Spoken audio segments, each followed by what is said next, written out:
Hello, and welcome to Property Matters, a weekly look at all matters property designed to be of interest to anyone who has an interest in property. And Property Matters is supported by Town & Country Property Auctions London and Fairview International Property Consultancy. Each week, we feature the stories that are making the news in the property world, and we'd love to get your comments and thoughts on those stories. So please don't be shy, get involved in the conversation, post your comments wherever you're watching us in the comments section below us today. And of course, don't forget to like the page and subscribe and all that good stuff, because we'd love you to know when we're going live each time we do. And don't forget our email address, also propertymatterstv@gmail.com, if you want to get in touch with us. Joining us as always for Property Matters is our property expert, Joe Joshi. Good morning, Joe. Good morning, Paul. Good morning, everybody. Thank you for joining us. I just want to let you know that we might have a little bit of interruption today. We're on 4G, so we're testing out what the 4G network can do. It's a trial period designed especially for Property Matters today, on the basis that they're doing some electrical works, and they said, look, Joe, we really would like you to test this out in your territory, and so we are the guinea pigs for today to check out the 4G network. So if there's a breakdown, don't leave us, just come back and join us, and we'll keep you all up to date on 4G. Indeed. And just as we start, we ought to wish you the compliments of the season with a happy birthday from Agim this morning, because it's your birthday today. Yeah, well, you know, as they say, another year older. I'm not quite sure about another year wiser. But yes, thank you very much. Lots and lots of birthday wishes coming through on my Facebook page, and a couple of nice messages and a few nice rude ones as well, all wondering how it is I managed to keep the way I do. But I can't give away all my secrets. I think my sister tried to do that in her Facebook view this morning, about saying that, you know, the things I should be doing. But anyway, less of that. I've still got a head of hair. That's all I can say. That's Yeah. the good news about a birthday at this stage. But thank you all so much. So this is a birthday program on 4G. I mean, you can't get a better test than that, can you? Really? No, absolutely. There's obviously something in the air.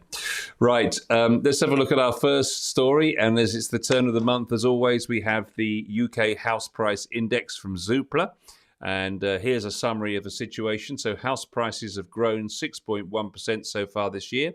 That's up from 2.8% last August, but that's a slightly silly analogy because obviously the market was pretty dead back then, so it was inevitably going to be quite a bit higher than that. But basically, prices have grown by 1.2% in the last 3 months, which is still impressive. And the average home now in the UK, 235,000. And now you can't buy anything in London under $500,000, Joe, which is quite interesting.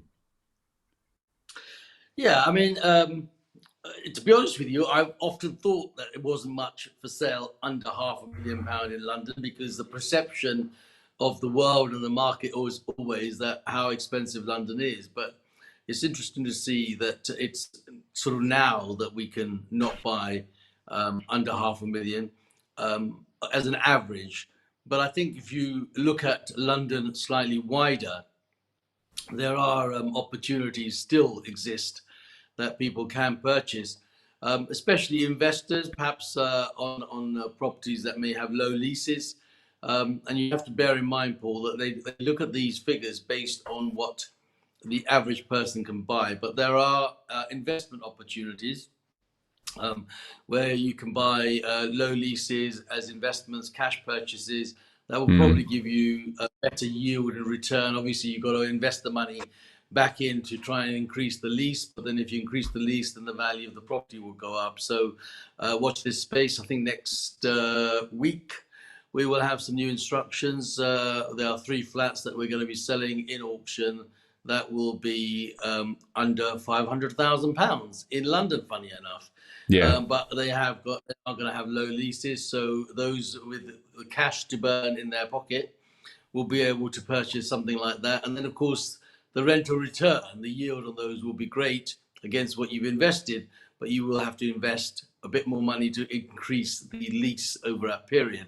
So there are still opportunities, but broadly speaking, for the man that's got to go and get a mortgage, a first-time buyer, an investor, buy-to-let, and all that other sort of stuff, then yes, properties under £500,000 are fewer, and especially when the new ones get built, the new blocks coming, that changes.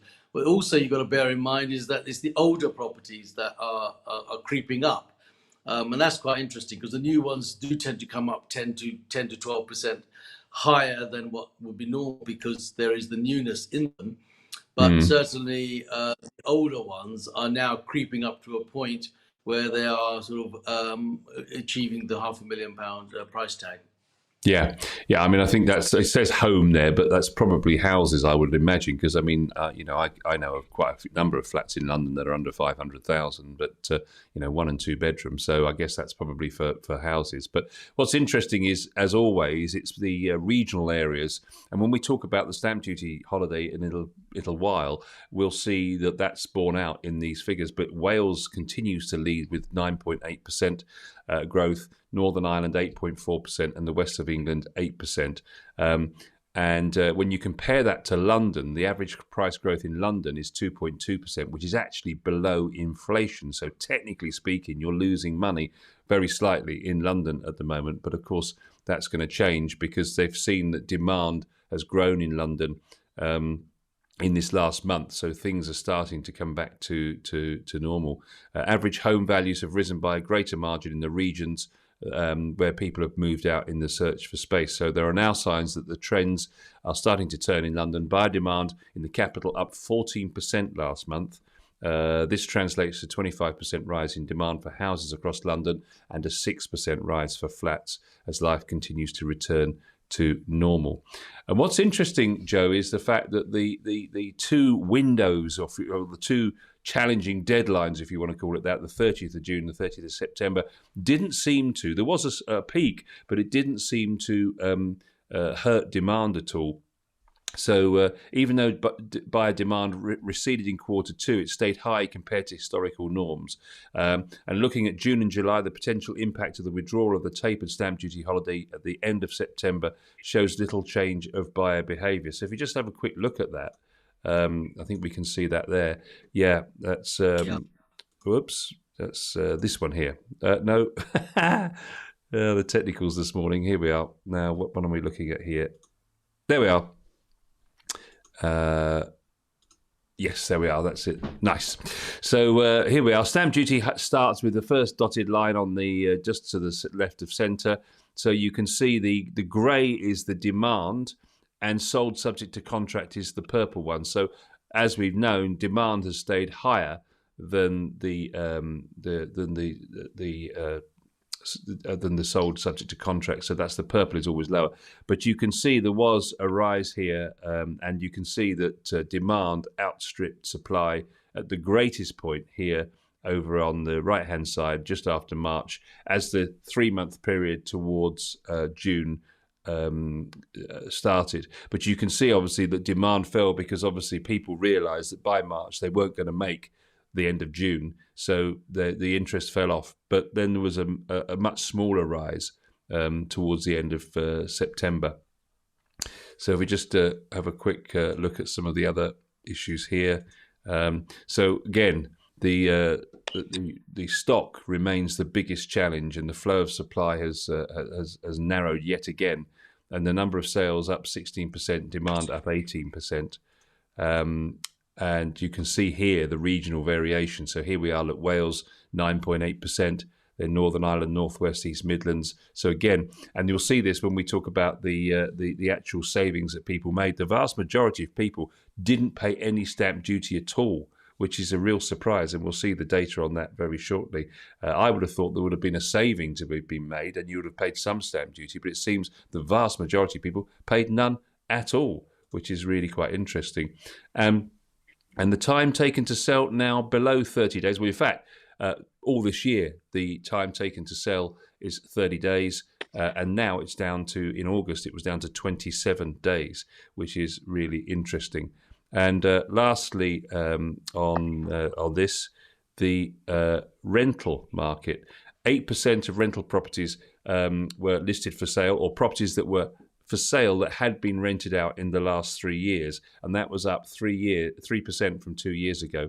And in London, that was 13%. So what they're saying is that landlords were thinking, here's a great opportunity to get rid of a few of the bits of dud stock that I've got and actually reinvest that money, save some stamp duty at the same time, and get myself better properties. So that helped to fuel the market as well. And you can see there, as the years gone on, how landlords have thought, here's an opportunity to upgrade. So that's an interesting stat as well, isn't it, Joe? Yeah, I mean, the stats to a large extent, Paul, speak volumes, don't they, in terms of what the market has been doing. Some of it is only endorsing what we already know, and some of it is a quite nice surprise as to what we think and against what is actually happening. So first and foremost, the London market, I think, was going to have a comeback. We knew that to a large extent, because the London market originally was affected widely due to the lack of international travel, international buyers coming into the marketplace and opening those doors. So the pandemic pushed people out of London for the race for space, and the window of opportunity for this different style and the type of work ethics that have now actually, to a large extent, been extended and explored. So people are now working more and more from home, perhaps even out of the 5 days, 3 days, and maybe doing a couple of days back in the office if necessary. So that whole trend meant that the London scene was going to be affected from the outset. But we always knew that the minute international travel to some extent had opened up, it would mean that people would come back in, and that London market. And so we've seen that in the stats there, that little couple of percent shift going towards London now. And perhaps you'll find that as we come to the end of the year, the shift from the outer skirts and the outer part of the country will actually get slightly lower, and the London ones will get higher. It's always been the case. London needs to be the supplier, and it supplies the demand that is required on the outside.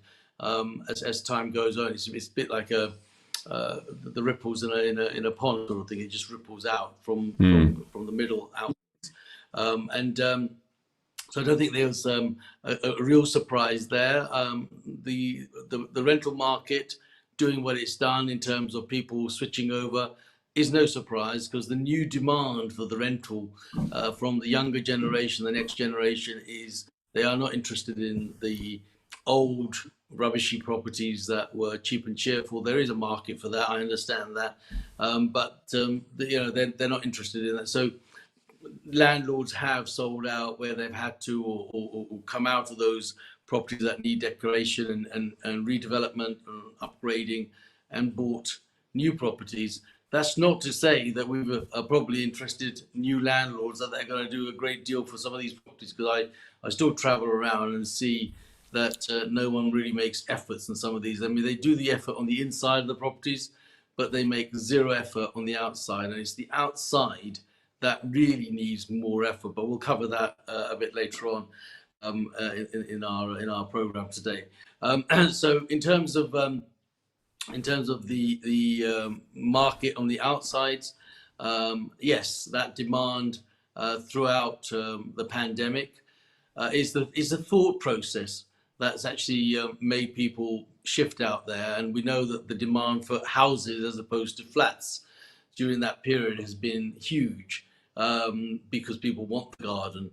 And it's funny how certain things recycle themselves. There was a time in the last 40 years of my history, that people just didn't want gardens, they wanted a lesser garden, they wanted to knock living rooms and dining rooms into lounges. All of that change, the Sarah Beanie world of let's just rip every gut out of the house, because that's what we all want, has now actually been completely reversed, where people under the pandemic have said, well, actually, I want a garden, I want the space outside, I might actually put a home office in the garden, or I need to have an extension, maybe a conservatory, I need to create another room.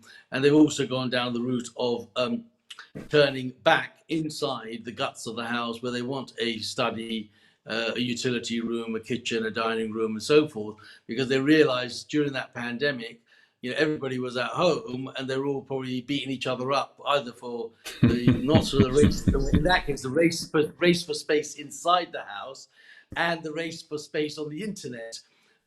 Because obviously everybody was working home, and all of a sudden, people, that demand on those cables was very high. So now people's demands are that they want to have a separate dining room, or your utility room, or at least a study, or an understairs cupboard that you can actually sort of bend in and get in and put your laptop in, and then sort of hopefully you come out for a stretch every so often, because it's the only bit of space inside the entire house where you could shut the door and leave everybody else screaming outside. But so that race for space inside the house is now become the new race for space, as opposed to the one that we want outdoors. And so it's the houses that have become very, very popular on the outskirts.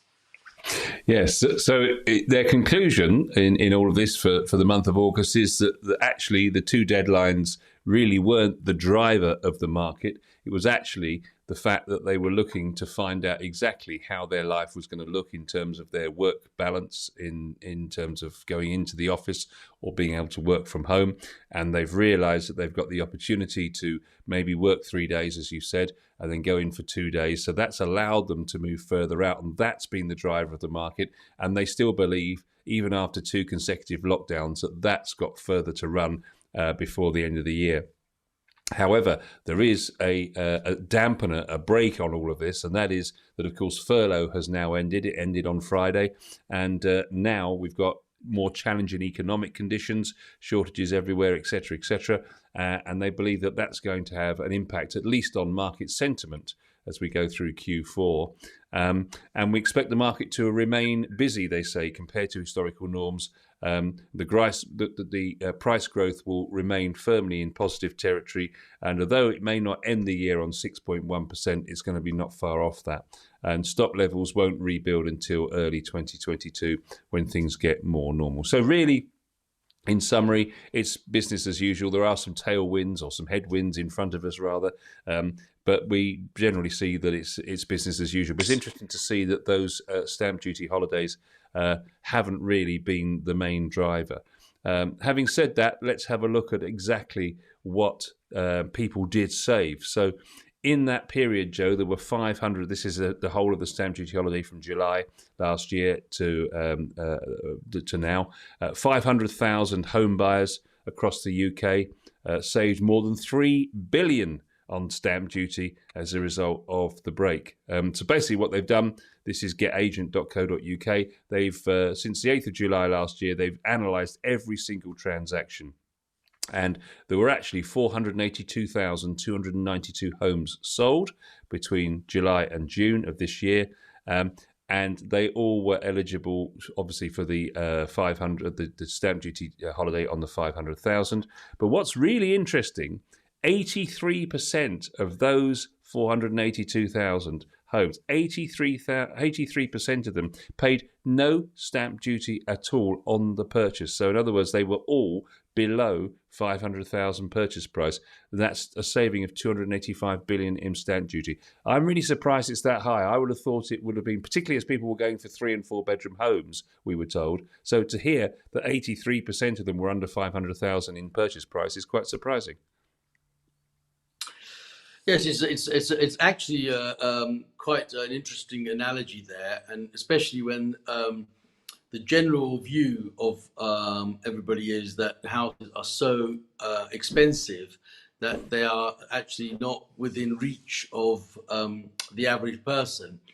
Here, the house, 83% of the purchases, the sales that have happened, are all at £500,000 and below, thus saving £3 billion worth of stamp duty in that period. So it's quite shocking and quite surprising that there is still opportunities to buy a good home in the period of in the price range of £500,000.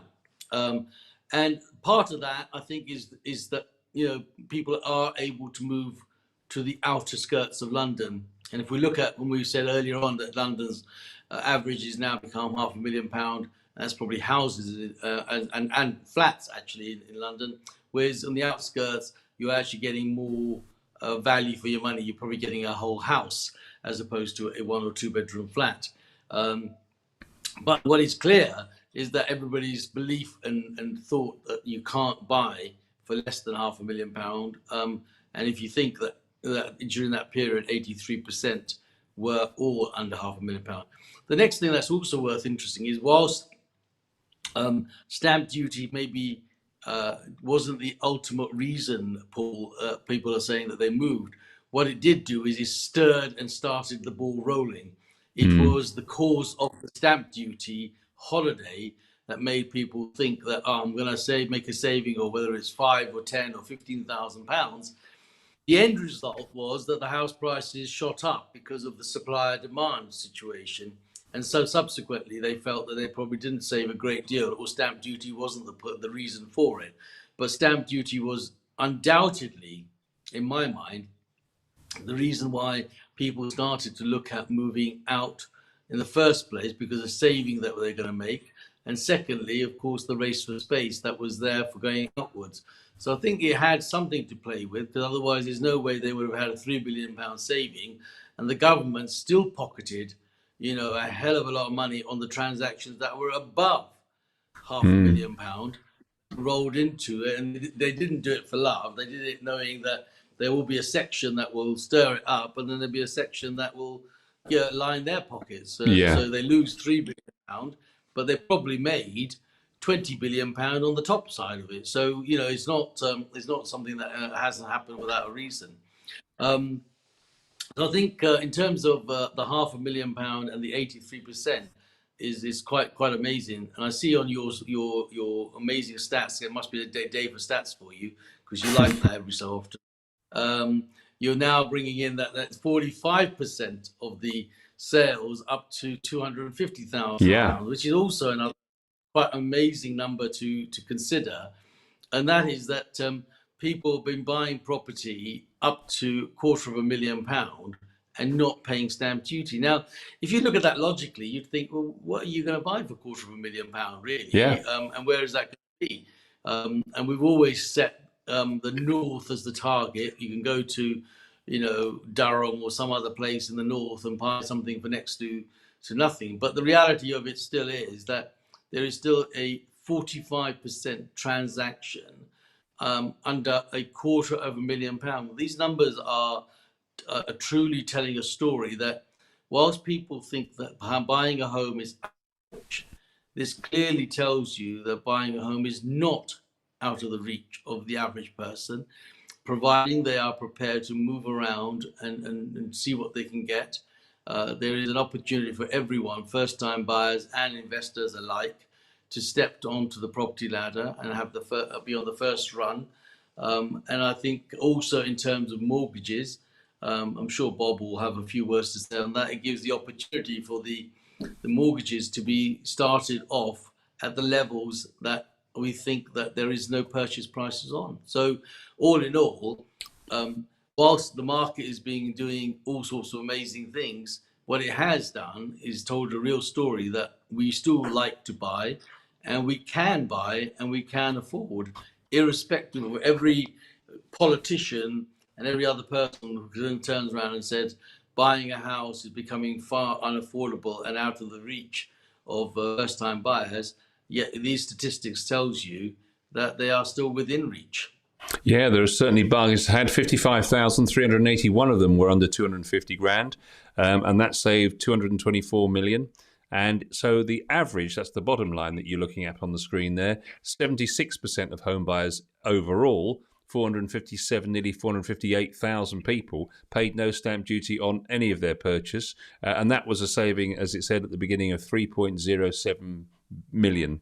So that really was a surprise to me when I saw that. I have to say, I didn't think it would be quite so high. And then that asked the question, of course, well, what the stamp duty holiday did was excite the buyers, excite the market, get it moving, get it flowing, which was great. But the point is now, 30th of September, last Thursday, everything stopped again, because now we're back to a purchase price of, a ceiling of 125,000 before you start paying your stamp duty. And the question has to then be asked, which we have addressed several times, but not really in great detail. Is it time for a review of that 125,000 ceiling? Because at the end of the day, prices have been going up by, well, according to those figures earlier, 9.8% in Wales, and it's not the only year this has happened. So is it time for us to review these criteria, the ceiling of 125,000? Should it be raised now because prices are moving on? It hasn't been reviewed since 2014, I believe. I think there's an absolutely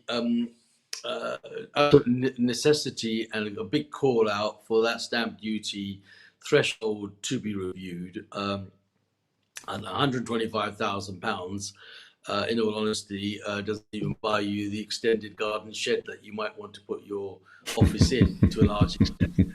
And so I think they've got to take that level at least to £250,000 before any stamp duty is payable at the lower threshold. That then will continue to motivate the market in the 250 and below range, which is clear that 45% of the people have bought properties under £250,000 and not paid any stamp duty.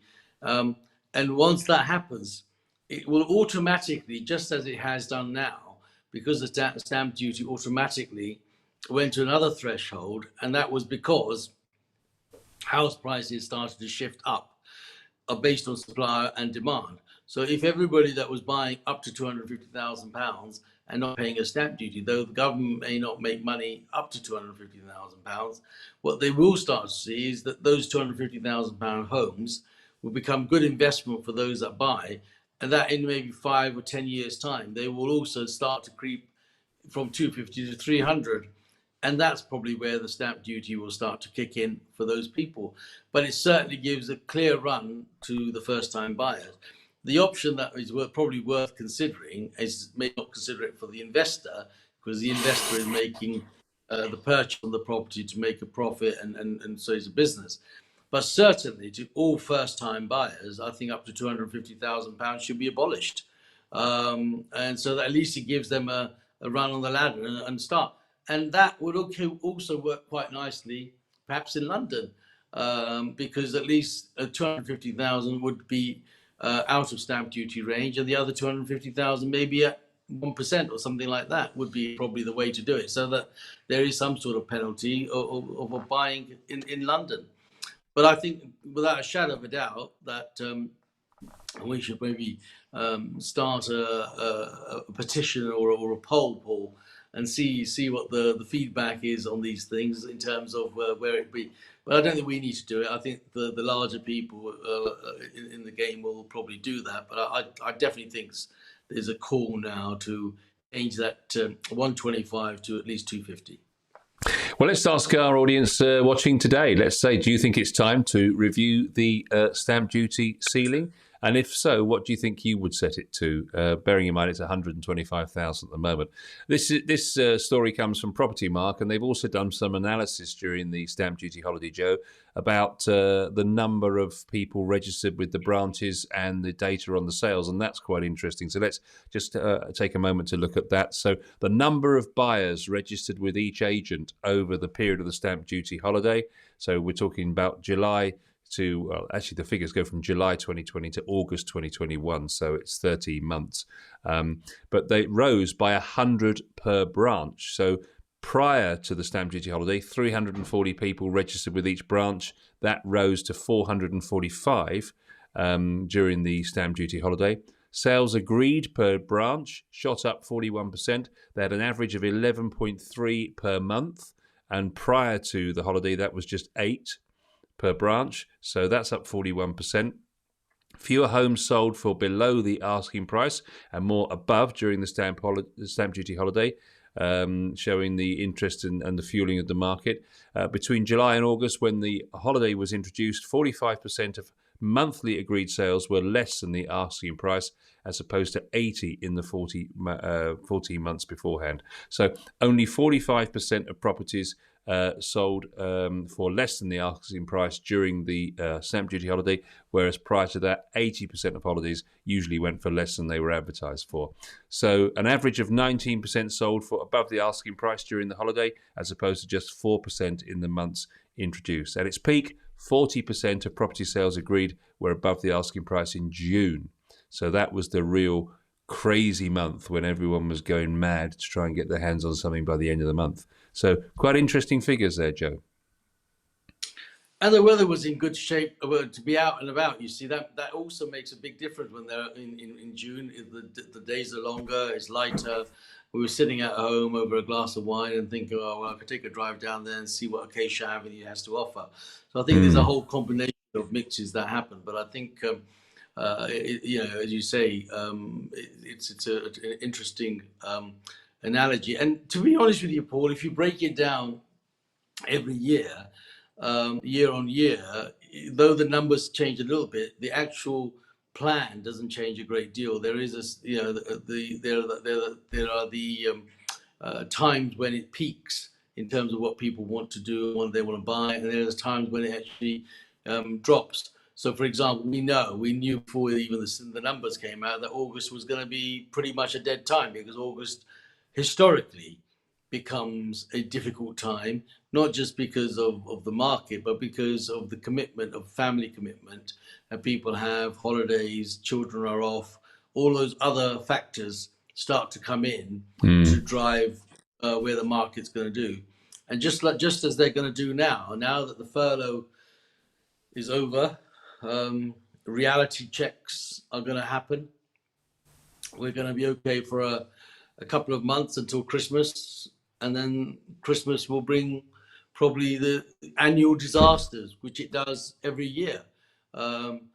Companies will make whatever sales that they can, and then they'll turn around and say, we can't afford to trade anymore after Christmas because Christmas trading wasn't there. So it's always going to have a certain amount of injuries in a different way throughout the different parts and times of the year. But what it does do is, and I've always said that we now have to, as agents, I think that we have to do a year's work in 6 months, because half of the year is wasted on either bank holidays or peaks and troughs, or why people's minds and things work in a different way, because it's more fluid. Wind the clock back 40 years, and I'm sure guys tuned in, he will say, people buying and working in a different way completely.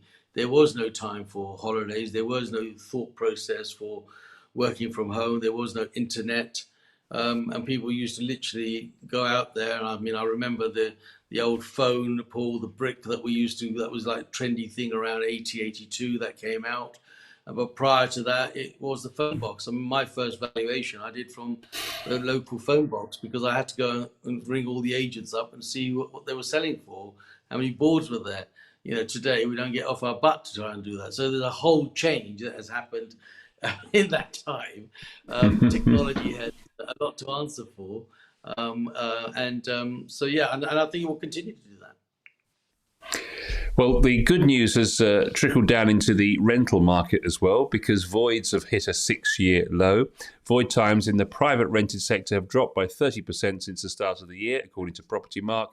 At an average of 2 weeks, the void time recorded in August matched the previous low, which was also 2 weeks, in September 2015.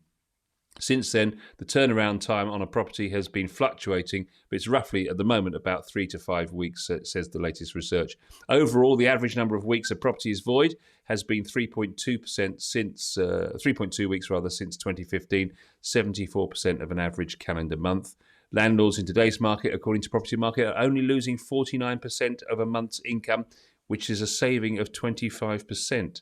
The decrease in void times won't come as a surprise to agents, as it's a direct result of increased demand, meaning properties that come back to the market are letting incredibly quickly. So all that positivity running down into the rental market, and that's good news for those people thinking about getting into becoming a landlord. And there has been, Paul, in our program throughout the year, variations in opinions about how people are, I think, coming away from the buy-to-let, and how many people are selling their stock, and how many people want to get out of that. But the truth be known, I've always said, and I will continue to say, that there is no better form of investment than what you can touch, feel, and see, which is your property. And there'll always be a buyer, a tenant demand for rentals, those that can't afford, a buyer demand for those that want to buy, and of course a landlord demand, because at the end of the day, if they've got money in their pocket and it's not earning much interest, they're going to go end up buying property. And property is still the best form of investment that you can actually have. So I'm not surprised that any of that. It goes round a bit of a circle, and that's why we exist as Property Matter, because otherwise we wouldn't have this to discuss. But the reality of it is, it hasn't changed in 40 years. People still want to buy, people still want to rent, and someone has to supply that chain for the rental. So there was going to be people that, like landlords, that are going to continue to exist. We go through taxations and different policies and circumstances that then turns around and says, we can't afford to, or we need to pay the tax bill, so we need to sell some properties and get rid of those. And then people see those negatives. Oh, well, the housing market is going to crash because landlords are all dumping their properties and this, that, and the other. But there are reasons for it. Some of them need doing up. Some people are not interested in doing them up. Some people have come to an age in their own personal life where they're not interested in actually getting involved. So there's many other factors that drive these things that are probably not the factors that we are told.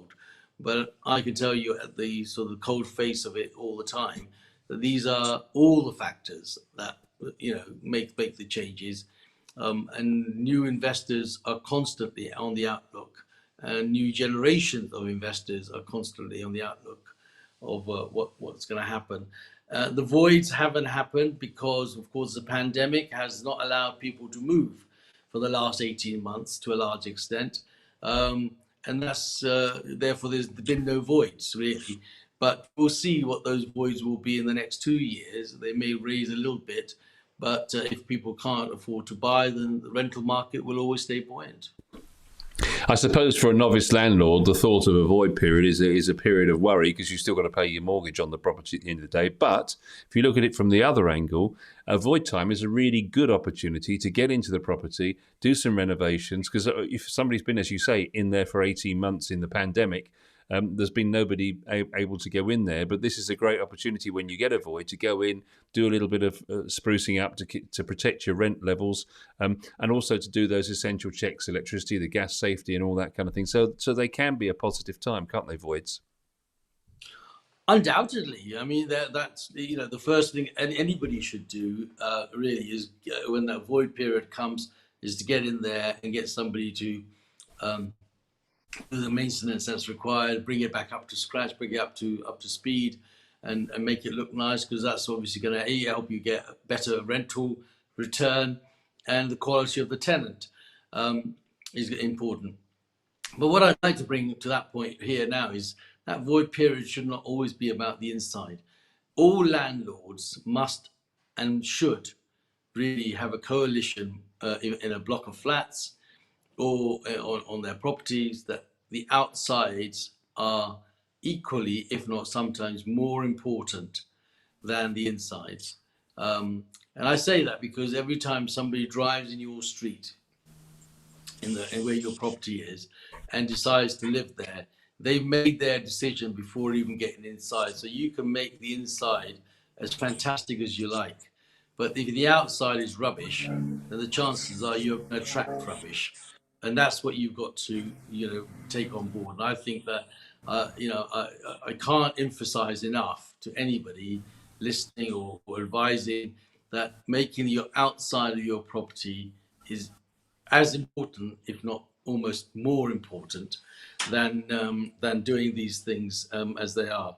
So you've got to try and make sure that the outsides are kept clean, and also do important make sure that people find them attractive, Paul, because that first 10 seconds of them pulling them outside your house, they made the decision whether they're going to buy or rent. And if it looks rubbish from the outside, the chance of them coming inside and saying, "Oh, what you've done to this, they maintained it and decorated and done," all of that is important. And the communal areas in any blocks of flats are always a telling story of what kind of tenants are likely to go. Obviously, there'll be tenants that just need a place, so they'll take it.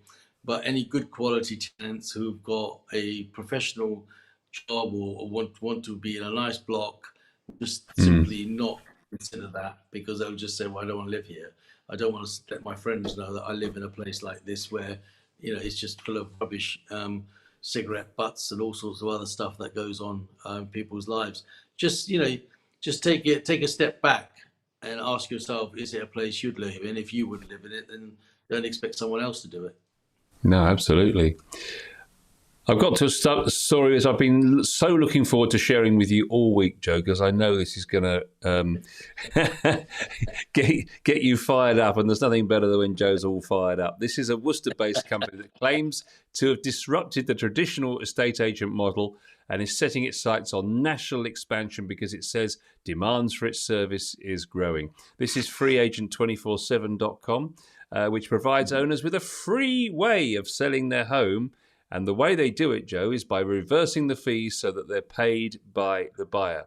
This unique approach, they claim, has proved successful in Worcestershire, suggesting that there is an increasing appetite for a different sales model that has to date, they say, achieved 99% of asking prices for properties. Reversing the fees so that the buyer picks up the charges makes complete sense, they say, for the seller. It takes away a big additional cost, whether you're selling a two-bed starter or a rural property.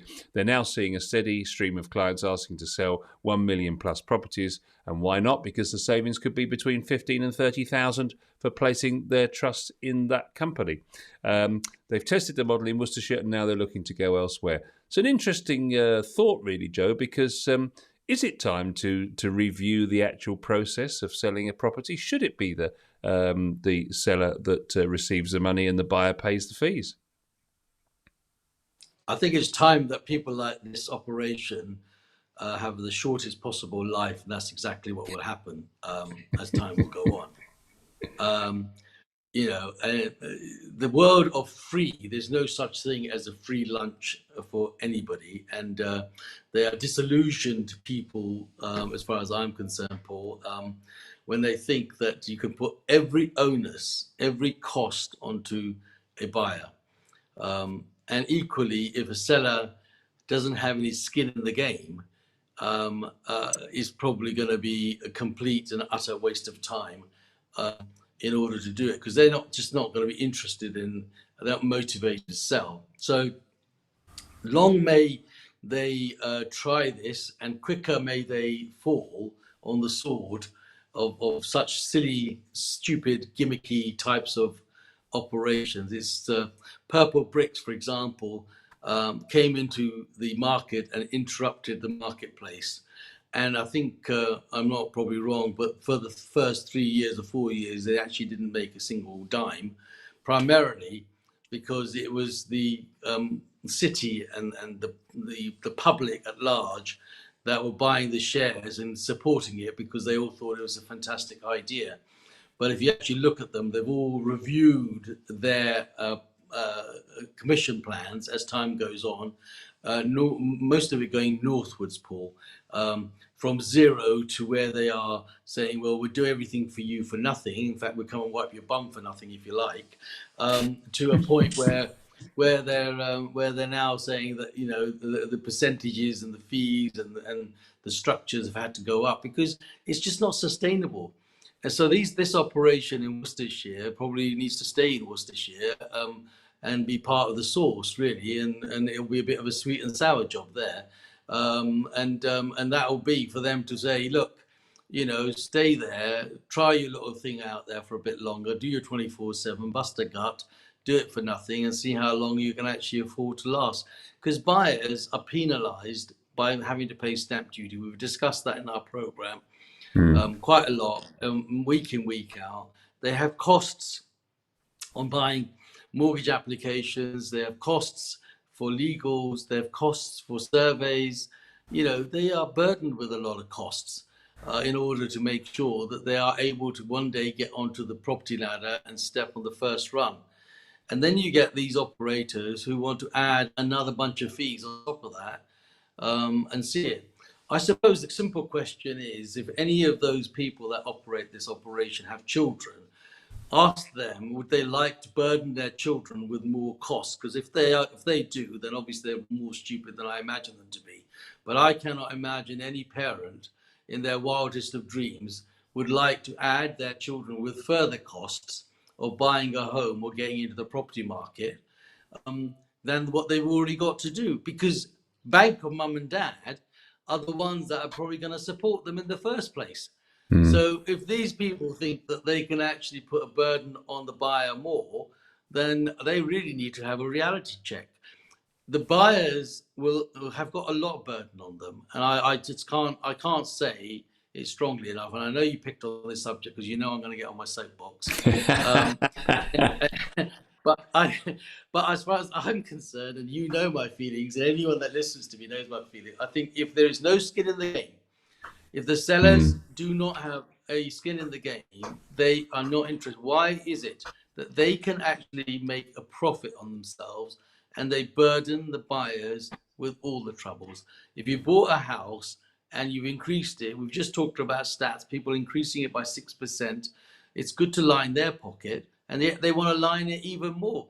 What stupid estate agent comes up with these stupid little ideas like this?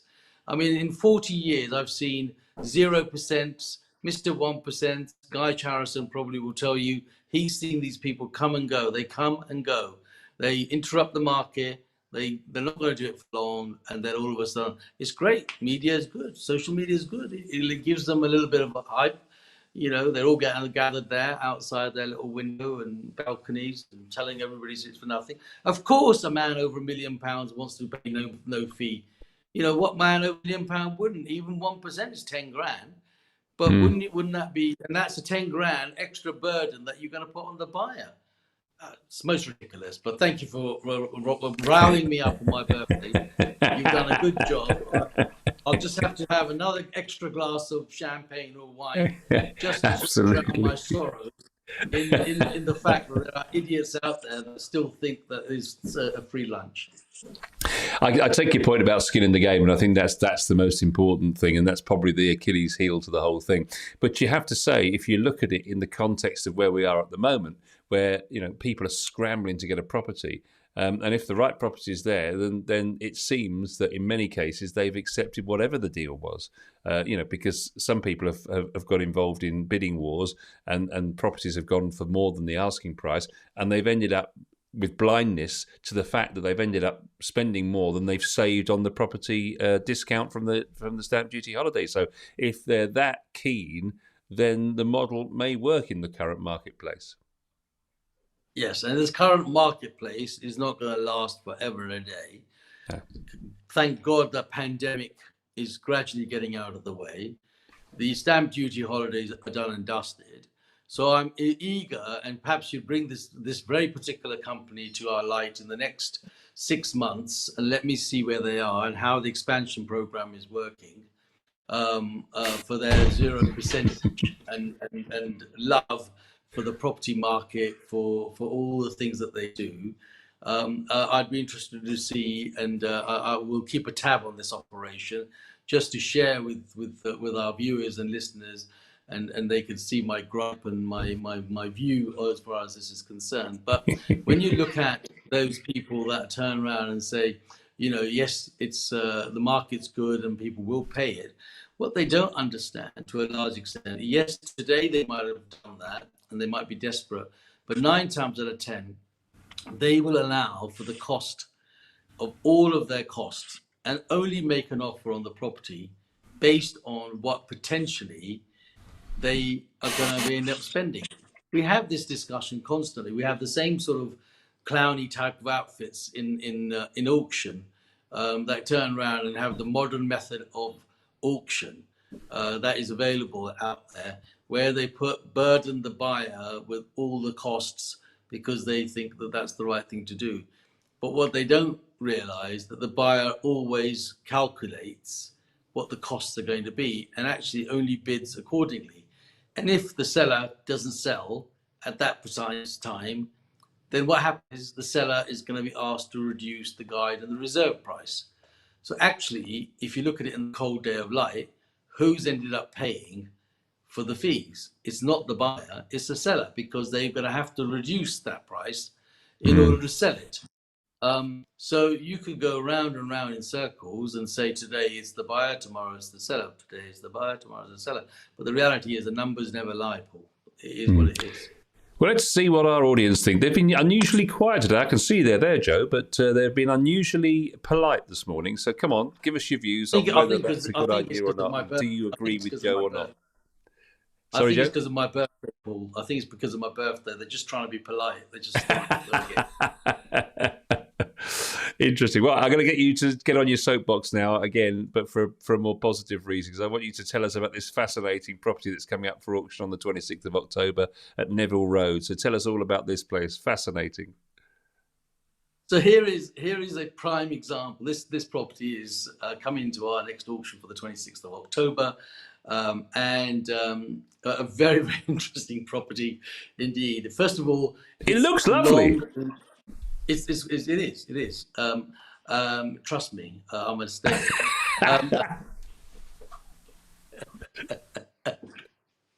So from first of all, it's a long leasehold interest. Now, you will ask yourself, why in auction are we selling a long leasehold interest? Well, the landlord obviously is the council. The council of Croydon owns the freehold site, and they have issued a 125-year lease on the property, and there's about 89 years remaining now, so plenty of time.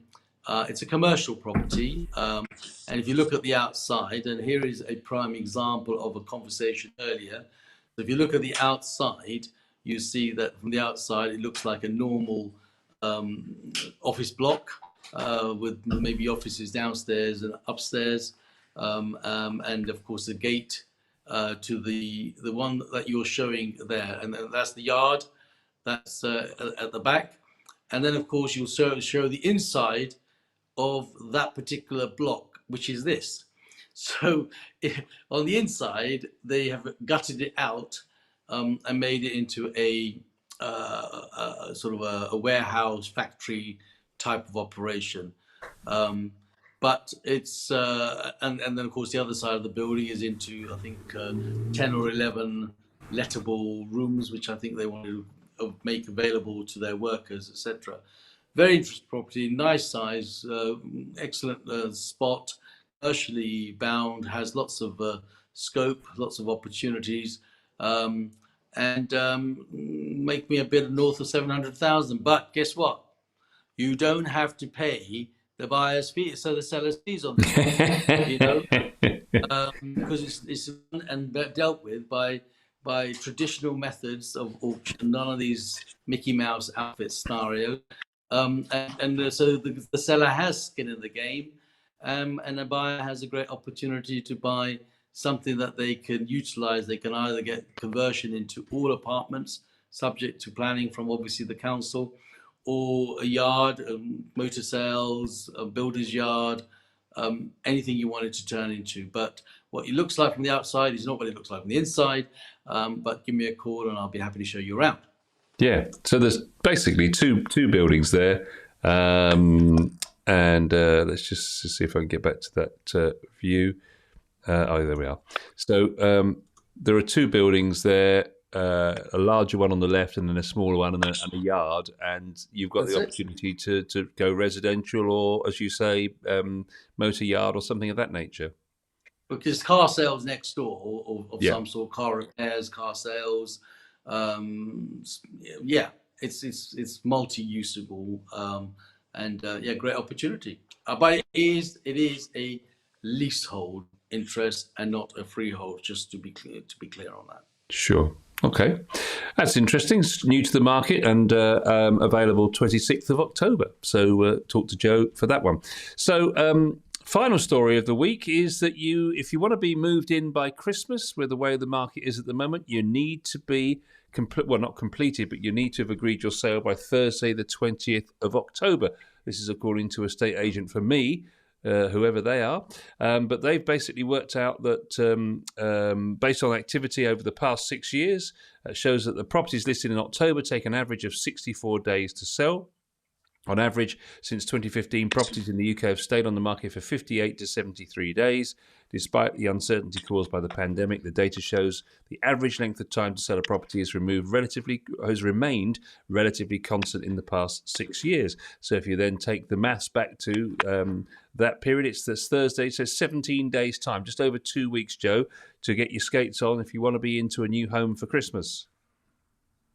That's true. And in estate agency terms, I would agree with that wholeheartedly, because the private treaty method that is available does tend to drag its feet through the conveyancing system, which obviously is quite archaic and probably needs to be brought up to speed.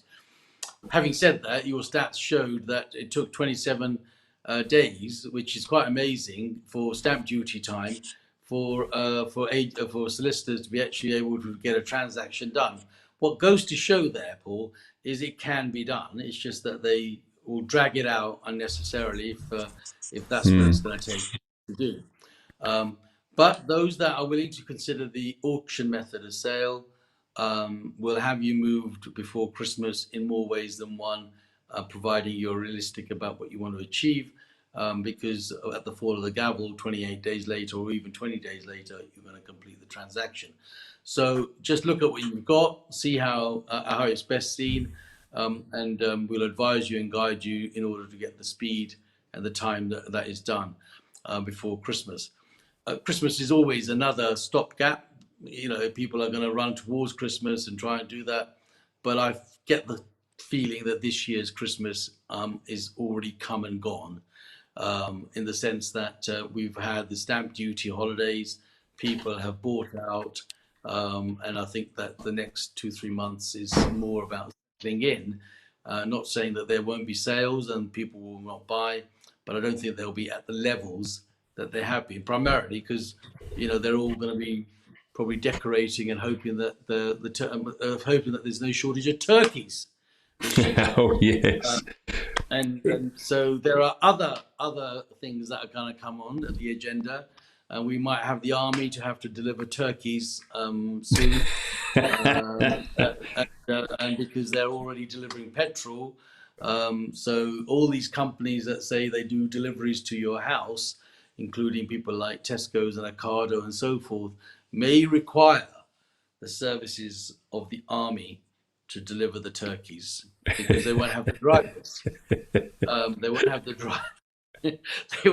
drivers to come in and bring and even Santa. I'm telling you, even Santa maybe not having the sleigh full of diesel, so it might need a little bit of push by our men from the army and the services to come and assist us. So yeah, long may that quickly that goes out of the way, the better it is. I think you've been on. Back. I think you've been on that birthday champagne already, Joe. I'm starting soon, mate. I mean, I might as well. It's breakfast, isn't it? You start with breakfast. Absolutely. They did say that in their research, these guys, that the new year remains the best time to list your property for a speedy sale, with homes listed in January always selling the fastest over the last 6 years. Would you agree with that? I would, because a lot of rows happen over Christmas, Paul. Yes, there is that, of course. they sit around the Christmas table as almost the last feast, and then they go, right, I've done that, I've coped with this for as long as I am, I'm out. So come January, the lawyers are normally rubbing their hands because they know that there's going to be quite a lot of matrimonial issues that have just kind of waited until the pandemic and the Christmas and all the other bits that's had to happen.